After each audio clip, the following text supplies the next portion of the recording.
អូនអើយឃើញមុខម្ដងបេះដូងបងរំភើបក្រមុំស្រុកណាបានជាស្អាតម្លេះថ្ងៃមួយបងដើរកាត់ផ្សារឃើញអូនញញឹមភ្លាមចិត្តរំភើបខ្លាសងវែងអនឡាញភ្នែកមុតដូចកាយ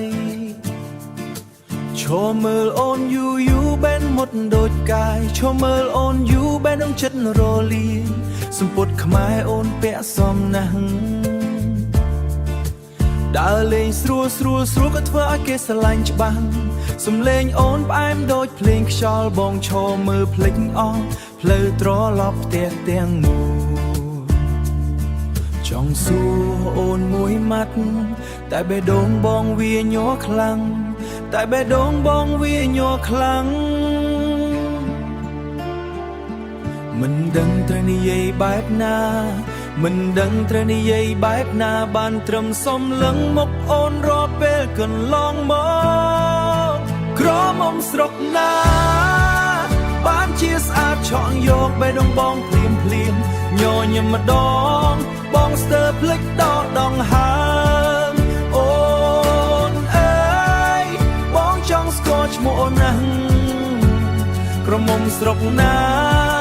បានជាធ្វើឲ្យចិត្តបងមិនអាចកេងលក់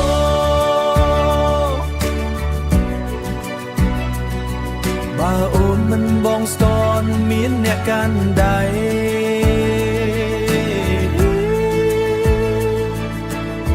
សូមឲ្យបងបានថែអូនម្នាក់បានទេ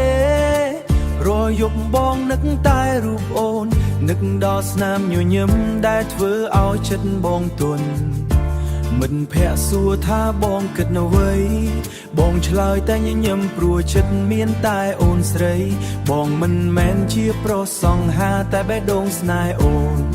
គឺពិតគ្មានខ្លែងការបើថ្ងៃណាអូនព្រមបើកចិត្ត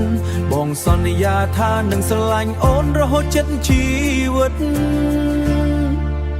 អូនអើយបើស្នេហ៍នេះ